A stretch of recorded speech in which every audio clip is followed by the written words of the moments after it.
Hello again, everybody. Dave Stevens coming to you live from Radio Row as we wrap up our coverage for the day. And I've got a friend of mine that I'm so excited to sit with for just a couple of minutes before he gets here. He's sitting next to me, so I might as well just bring him in. And where are we here? Sorry. Nate Boyer joining me, ladies and gentlemen. Former Green Beret, former long snapper, current host, entrepreneur, producer, writer, director, but more importantly, I saw one of the best, and I'm not saying this just because you're sitting next to me. It was one of the most moving, beautiful movies I've ever seen. I wasn't expecting it. I really wasn't. I didn't know what I was in for because I didn't know how the storyline would go. And we're talking about the Emerging Vets and Players program that you're a part of with Jake Glazer. But putting that on the screen and in such an amazing way. So Nate joining me here. My friend, the movie star, is sitting here. My leading man friend, Nate Boyer, joining me. Thanks, Nate, for coming over here. Thank you. I appreciate it, brother. And thank you for coming. You always show up. That's one thing about you that is very impressive. You're here for us. I was honored to have you there. And even more honored that we moved you like that. Oh, that was the first time I've been able to see it and enjoy it. It was really cool to enjoy it with like 300 and some odd other people. 2 screens. Yeah, 2 screens. We had an overflow theater. It was great. And it wasn't a premiere. Not a premiere. It was a screening. So, yes, I'm learning Hollywood terms here. And I actually found out something just a bit ago because I thought we'd have J-Lo and all the big stars, but apparently there's some sort of SAG thing, and they didn't want them here because there's not rapid testing for COVID, and they're not wanting those actors. So I don't know how they got around you, but I'm glad you're here. Yeah, so. Yeah. Not quite on J-Lo's level yet. We're close. Hey, man! When you were up on that screen with your like her when I'm chiseled good looks and those abs, I mean, I know we're not dating or anything, but it really was kind of cool to. How did you get in shape? There's a lot of great scenes, and again, this movie is a story of a veteran and a football player who both have come to a crossroads in their lives, and they kind of merge together, veterans and players, and it's the story of both of their lives, parallel. Self-destruction on some parts for both, and yet it all ties into a really amazing ending. I'm not going to give away it, but lots of stars. If you're a football fan, there's guys from Fox, there's football players, you got Hall of Fame players in it. How did you get all these guys to come together on this project? I just asked, and I think that speaks to what MVP, the charity, has done, and what Jay and I were fortunate enough to start, but what the veteran and athlete community has built, and they were like, "Oh, it's for MVP." I said, "Yeah, it's about the genesis of it. It's about how it started. I'm in."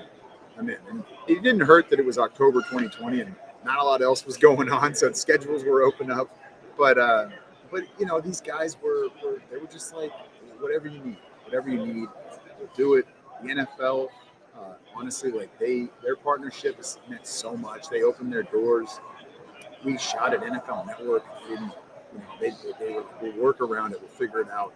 We'll find a way to do this. It's an important story. So I think that speaks more than anything about the work that we're doing with MVP and the veteran community and the athlete community coming together to solve problems. And I couldn't be happier with the way that things turned out, considering we had nobody. And it doesn't show. This isn't like a Blair Witch Project or some sort of like college project. We'll take that. That movie did pretty well. Yeah, but it was shaky. I'm talking about the cinematography. I had a chance to talk to the TD or editor, and just that look. It's just I can't wait to you guys. The distribution. If they don't play this and see this and want to put it either on Netflix or mainstream, they're missing something. And hopefully, once the word gets out in the final product, I mean, this isn't the final product, but what you have is an amazing product, and I think it's just a matter of time before, hopefully, 6 to 8 months that we can see this thing. Yeah. I think that's the ideal. I mean, my pie in the sky is even with the draft approaching. We try to start getting it out then. But worst case, I think this thing will be out by the beginning of next football season, so August, September time plan, and that's a good thing. That's not a bad thing at all.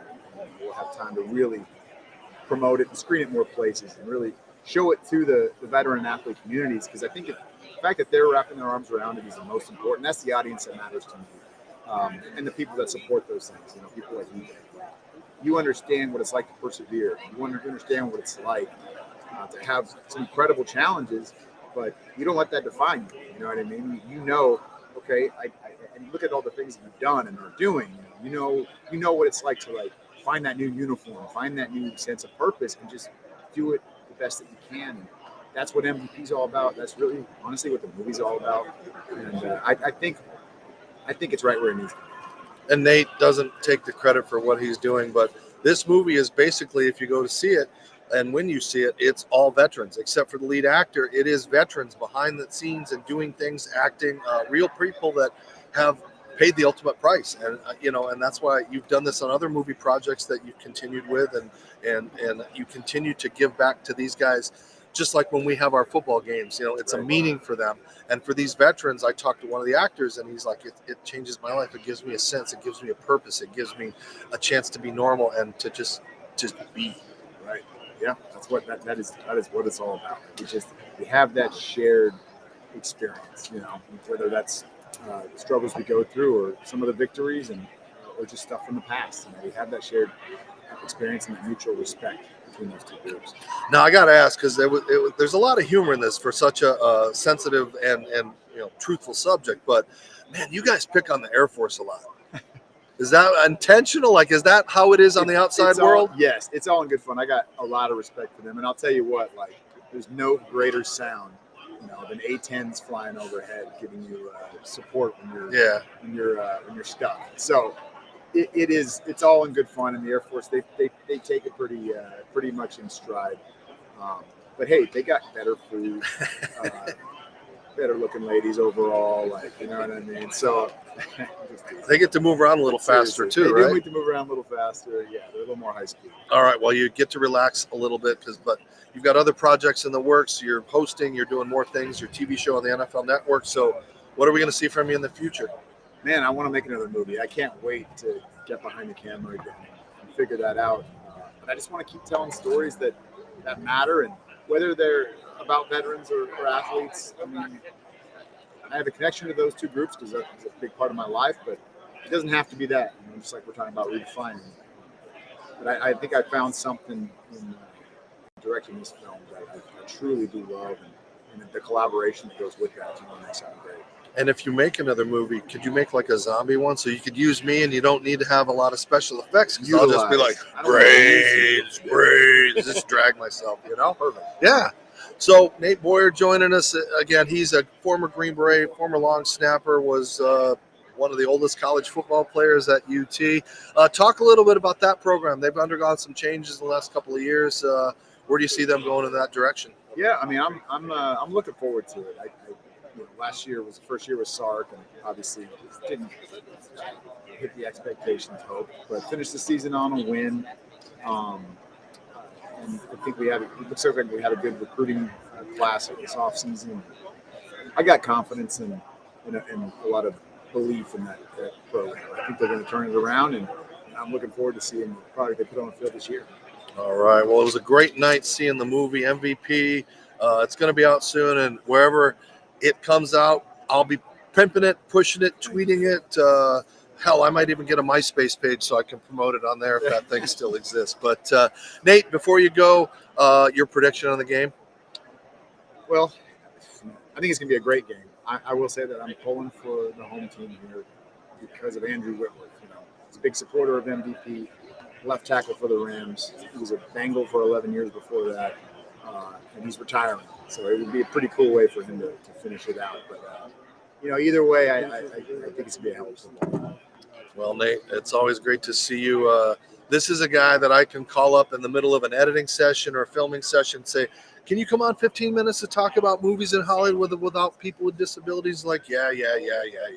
But you always do it. You're always there, and you're always there for the veterans. And I'm not going to cry because I just love you as a person. I remember, before you go, I think it was 8-9 years ago, you had just started your journey, and you didn't know what you were going to do. We were playing in our first game together in Santa Clara, and we were just talking about, I don't know what I'm going to do. I'm not with ESPN anymore, and you're thinking, and to watch you grow, brother, to watch what you're doing, and not an ego, anything getting in the way, but more importantly, what you're doing for your brothers. And I know you're humble. I know you don't like to hear those things, but when I sat in that theater and I watched those guys and I saw tears, You know, it was such a You said good you were movie, gonna man. cry. Oh, I know. I'm sorry.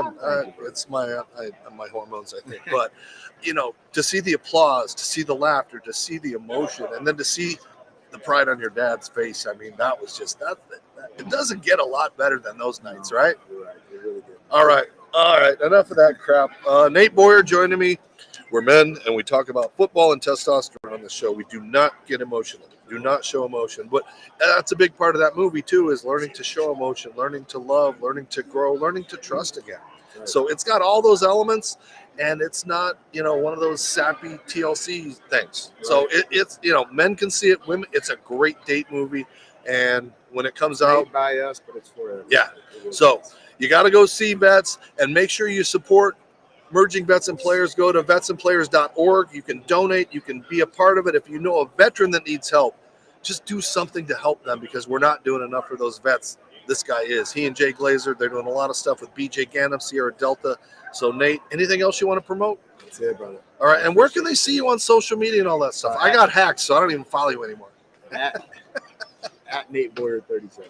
All right. Nate Boyer, he's got to head over to a much better show with that's bigger fine. numbers of viewers. All of our tens of viewers out there, thank you guys for watching. We're about to wrap it up for the day. I've got that guy that was screaming over my shoulder coming up a little bit, Pat McAfee. We'll talk a little bit. We'll have the only legless college football holder against the only punter who's got a podcast. So Dave Stevens, Radio Row, wrapping it up. Nate Boyer heading out. And again, mergingvetsandplayers.org. If you don't help them, then you're not an American. Thanks, Nate, for stopping by. We'll see you guys later. Continue to support us. Ability Media live from